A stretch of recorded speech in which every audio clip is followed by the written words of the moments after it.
Então, todas essas faltas, essas falhas, resultam em uma pregação pobre, decorrente da falta de raiz do pregador, no desinteresse pela mensagem por falta de sentido e unidade. As pessoas não se interessam pela mensagem porque não tem sentido e nem unidade. Você começa falando uma coisa, muda, bota outra, começa com outra. Não tem uma unidade, não tem uma coesão. A mensagem precisa ter uma coesão, se na sua argumentação, não é? Na pregação, na percepção de total desconexão entre a mensagem e a vida do pregador, não é?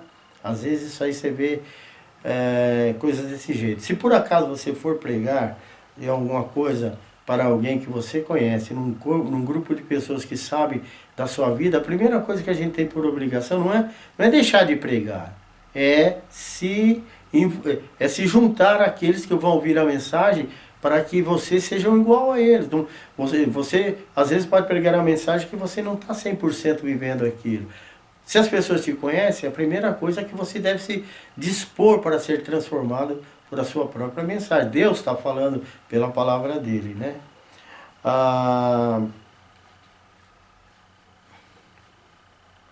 Também existe, por exemplo, aqui outras coisas, na percepção de total desconexão entre a mensagem e a vida do pregador, em um alto grau de teorias não compreensíveis pelos membros. Outra coisa é isso, não adianta falar bonito. Nós não temos, por exemplo, quando você estuda teologia, um curso de bacharel, você estuda grego, você estuda hebraico, muitos estudam latim. Então, mas não adianta você ficar falando palavras bonitas se você não explicar. Não adianta criar teorias, proposições lindíssimas que a sua plateia também não compreende. A finalidade da pregação é ter uma linguagem do povo, que o povo compreenda. Você, como pregador, tem a obrigação de traduzir essas coisas que são mais complicadas em linguagem simples. Quando você fala de grego e de hebraico, são linguagens ricas em se falando do texto bíblico. Mas você tem a obrigação de traduzir isso para o dia das pessoas, para o entendimento das pessoas, e usar essas linguagens quando necessário. Citar um texto grego quando extremamente necessário. Citar um texto hebraico quando extremamente necessário. Se não for necessário, você já fez a devida tradução daquilo. A Bíblia, como a nossa Bíblia em português, ela já é isso. É uma tradução do original grego e hebraico. Se você estudar bem o texto português, não precisa ficar repetindo o vocabulário, o vocábulo hebraico ou grego. Você pode explicar as variações de ideias que aquelas palavras têm na linguagem do povo, será muito mais importante do que isso. Agora, outra coisa, também não pode fazer uma mensagem rasa demais, onde as pessoas percebem que a mensagem não tem assim, sustentação. É uma linguagem muito simples, né? Simples, mas tem que ter substância. Na rasura da mensagem, devido à seletividade, escolha indevida de textos. Então, outra coisa, muitas vezes as pessoas fazem uma mensagem homilética, assim, na pregação, que homilética significa pregação, cita muitos textos. Nós já falamos dos 3 tipos de sermões que existem. Então, o sermão expositivo, que nós vamos aprender muito mais aqui nessa aula, é aquele que não fica pulando de texto para outro. Ele pega um texto e trabalha bem, mas muitas vezes o pregador, ele lê, por exemplo, em Mateus um texto.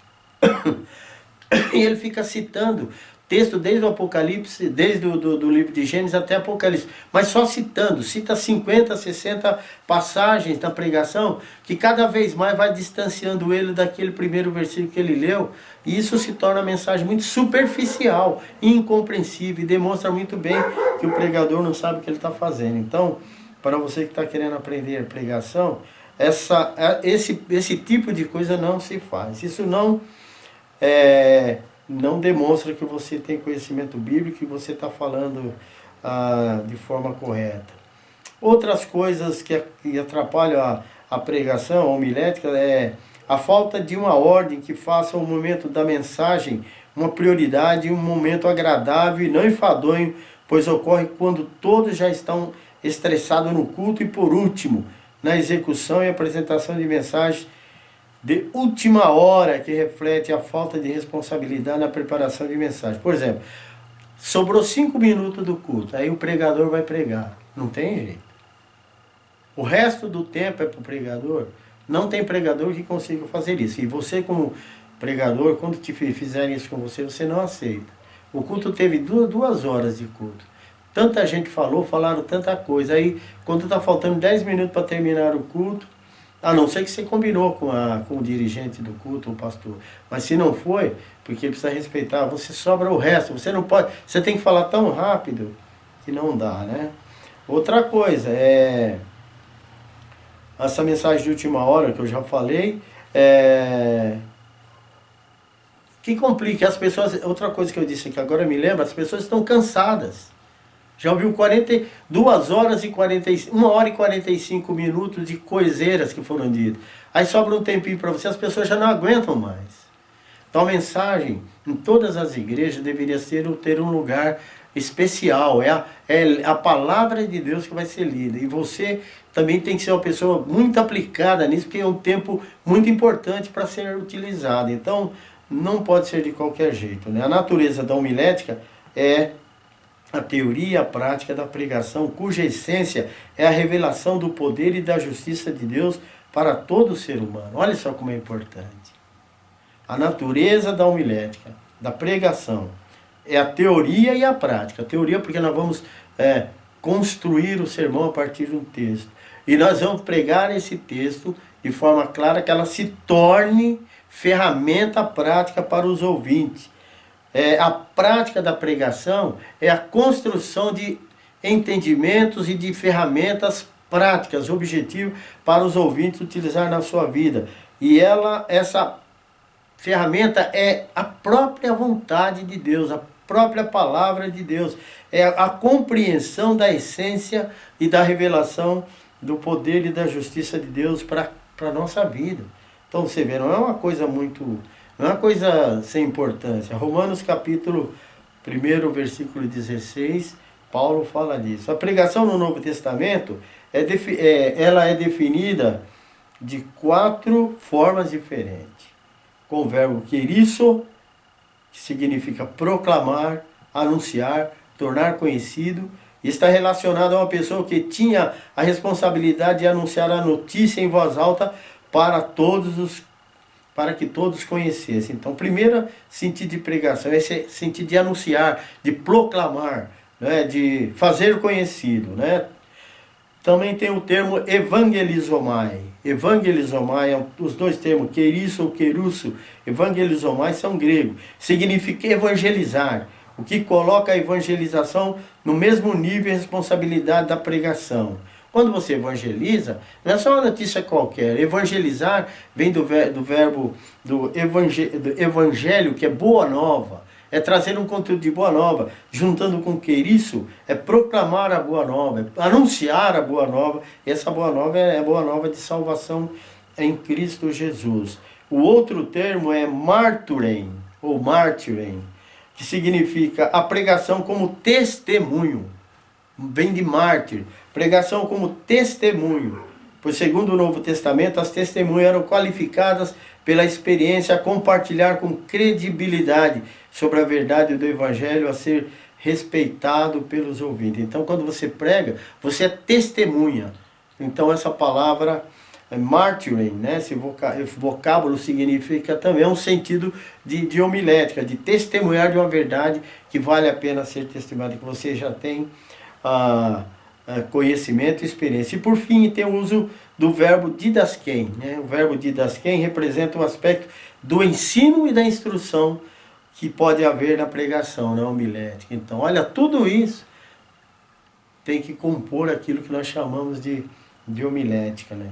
Jesus é indiscutivelmente no Novo Testamento o grande ensinador.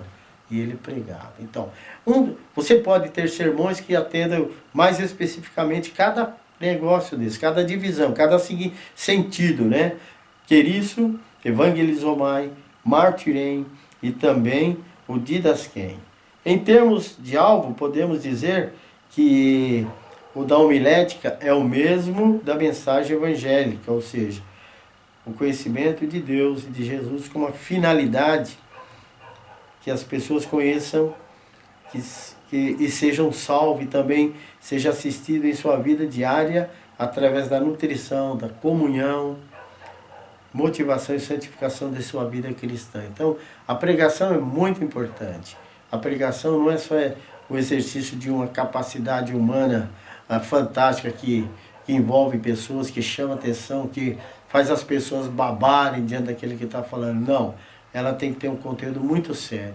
Primeiro, ela tem fonte fundamental, nós já falamos isso na outra aula, na palavra de Deus. Sabe, é um fundamento da pregação, é o texto bíblico. E o texto bíblico tem que ser respeitado. Segunda coisa, não se pode dizer para o texto o que ele quer dizer. Nós temos que só pregar depois que a gente entendeu o que o texto quer dizer para a gente. E o que o texto quer dizer para a gente, precisa, primeiramente, para saber o que ele quer dizer para a gente precisa saber o que ele quis dizer para os seus ouvintes originais. Senão você está falando uma coisa que aquelas pessoas que ouviram nunca entenderam daquele jeito. Então, é assim, a exegese faz você entender o que os ouvintes originais, lá no tempo de Jesus, Pedro, Paulo, nos evangelhos, entenderam. Qual era a situação que estava sendo tratada.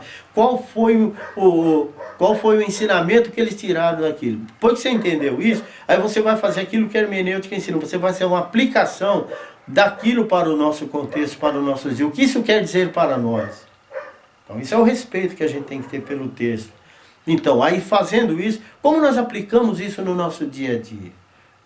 Como nós renovamos esse sentido? Como nós relemos esse sentido para nós, não é? Então, é muito interessante, quando você for pregar, você ter todo esse cuidado. Porque é importante e você estará abençoando você e abençoando muita gente. E além do mais estará glorificando o nome de Jesus, que é o maior dos ensinadores, dos pregadores. E Ele mesmo é a palavra de Deus. Desejo para vocês uma boa aula, viu? Sobre homilética fundamental.